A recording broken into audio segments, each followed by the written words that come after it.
नमस्कार और स्वागत है आपका एआई मोटिवेशनल वीडियो चैनल में। अगर आप अपनी जिंदगी में मोटिवेशन की तलाश कर रहे हैं, सफलता के नए रास्ते ढूंढ रहे हैं और खुद को बेहतर बनाना चाहते हैं, तो आप बिल्कुल सही जगह पर हैं। तो इंतजार किस बात का? चैनल को सब्सक्राइब करें और घंटी जरूर दबाएं ताकि हर नई मोटिवेशनल वीडियो आप तक सबसे पहले पहुंचे। ओशो रजनीश एक अद्भुत विचारक, दार्शनिक और आध्यात्मिक गुरु थे, जिन्होंने दुनिया भर में लाखों लोगों को ध्यान, स्वतंत्रता, प्रेम और आनंद के नए आयामों से परिचित कराया। उनका जीवन और विचारधारा किसी भी सामान्य व्यक्ति की तरह सीधी सरल नहीं थी, बल्कि उतार चढ़ाव से भरी हुई थी। उनकी कहानी प्रेरणादायक भी है और रहस्यमयी भी। यह कहानी ओशो के जन्म से लेकर उनकी आध्यात्मिक यात्रा, विवादों और उनकी शिक्षाओं को विस्तार से समाहित करेगी। भाग 1, बचपन और प्रारंभिक जीवन। जन्म और परिवार। ओशो का जन्म 11 दिसंबर 1931 को मध्य प्रदेश के कुचवाड़ा गांव में हुआ था। उनका असली नाम चंद्रमोहन जैन था। उनके पिता बृजलाल जैन एक कपड़ा व्यापारी थे और माता सरस्वती जैन एक धार्मिक महिला थीं। ओशो अपने माता पिता की सबसे बड़े संतान थे।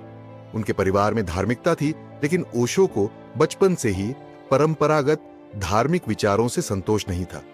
बचपन का विद्रोही स्वभाव। ओशो का बचपन सामान्य बच्चों से अलग था। वे हर चीज पर प्रश्न उठाते थे। अगर कोई कहता कि ईश्वर है, तो वे पूछते, क्यों? ईश्वर को किसने देखा है? अगर कोई कर्म और पुनर्जन्म की बात करता, तो वे तर्क वितर्क करते। 9 वर्ष की उम्र में उनके नाना की मृत्यु हो गई, जिससे वे गहरे रूप से प्रभावित हुए। इस घटना ने उन्हें मृत्यु और जीवन के रहस्यों की खोज में लगा दिया। पढ़ाई और तर्कशीलता। ओशो बचपन से ही तेज बुद्धि के थे। वे अपने स्कूल और कॉलेज में एक असाधारण छात्र थे। 1955 में उन्होंने सागर विश्वविद्यालय से दर्शन शास्त्र में स्नातक किया और 1957 में उसी विश्वविद्यालय से MA की डिग्री प्राप्त की। भाग 2, आध्यात्मिक यात्रा की शुरुआत। शिक्षक के रूप में करियर। 1958 में ओशो जबलपुर विश्वविद्यालय में दर्शन शास्त्र के प्रोफेसर बने। उन्होंने अपने छात्रों को पारंपरिक तरीके से नहीं, बल्कि खुले मन से सोचने और प्रश्न करने की प्रेरणा दी। वे अक्सर धर्म, राजनीति और समाज की मान्यताओं पर तीखी आलोचना करते। सार्वजनिक प्रवचन और विवाद। 1960 के दशक में उन्होंने पूरे भारत में घूम घूम कर प्रवचन देने शुरू किए। वे परंपरागत धर्मगुरुओं, महात्मा गांधी और भारतीय राजनीति पर तीखी टिप्पणियां करते। इससे वे जल्दी ही विवादों में गिरने लगे, लेकिन उनके विचारों की गहराई ने हजारों लोगों को उनकी ओर आकर्षित किया। ध्यान और डायनामिक मेडिटेशन। ओशो ने ध्यान को एक नई दिशा दी। उन्होंने पारंपरिक ध्यान की तुलना में एक नई पद्धति विकसित की, जिसे डायनामिक मेडिटेशन कहा जाता है। इस पद्धति में गहरी सांस लेना, चिल्लाना, नृत्य करना और मौन में बैठना शामिल था। इससे लोगों को दबी हुई भावनाओं से मुक्ति मिलती थी। भाग 3, पुणे आश्रम और अंतरराष्ट्रीय पहचान। पुणे आश्रम की स्थापना 1974 में ओशो ने पुणे में अपना आश्रम स्थापित किया। यहां वे ध्यान, आत्मज्ञान और प्रेम की नई परिभाषाएं देने लगे। आश्रम में हजारों विदेशी अनुयायी आने लगे। पश्चिमी देशों में लोकप्रियता।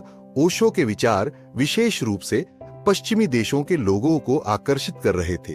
वे पारंपरिक धर्मों की आलोचना करते और व्यक्तित्व की स्वतंत्रता पर जोर देते थे। विवाद और सरकार का हस्तक्षेप। ओशो के खुले विचार और उनके अनुयायियों का बढ़ता प्रभाव भारतीय सरकार और रूढ़िवादी समाज को स्वीकार्य नहीं था। आश्रम पर छापे पड़े और कई तरह के आरोप लगाए गए। भाग 4, अमेरिका में रजनीशपुरम और निर्वासन। अमेरिका में नई शुरुआत। 1981 में ओशो अपने अनुयायियों के साथ अमेरिका चले गए और वहां ओरेगन में रजनीशपुरम नामक एक विशाल समुदाय बसाया। यहां उन्होंने एक नया समाज स्थापित करने का सपना देखा, जहां कोई धर्म, जाति, लिंग का भेदभाव न हो।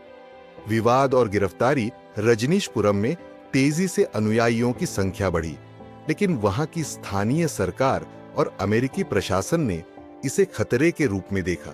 1985 में ओशो को अमेरिका में गिरफ्तार कर लिया गया और 21 देशों ने उन्हें शरण देने से इनकार कर दिया। भारत वापसी और पुणे आश्रम में पुनः सक्रियता 1987 में ओशो भारत लौट आए और फिर से पुणे में अपने आश्रम में रहने लगे। हालांकि उनका स्वास्थ्य अब पहले जैसा नहीं था, लेकिन वे लगातार प्रवचन देते रहे। भाग 5, अंतिम वर्ष और मृत्यु शरीर का कमजोर होना। 1980 के दशक के अंत तक ओशो की सेहत गिरने लगी। उन्होंने कहा कि अमेरिका में उन्हें धीमे जर दिया गया था, जिससे उनकी स्थिति खराब हो गई। मृत्यु और विरासत। 19 जनवरी 1990 को ओशो ने अंतिम सांस ली। उनकी समाधि पुणे आश्रम में स्थित है, जिस पर लिखा है, ओशो जो कभी जन्मे नहीं, जो कभी मरे नहीं, वे केवल इस पृथ्वी पर 11 दिसंबर 1931 से 19 जनवरी 1990 तक शरीर में प्रकट हुए।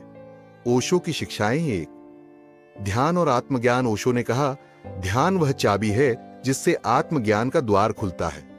उन्होंने सैकड़ों ध्यान विधियां विकसित की।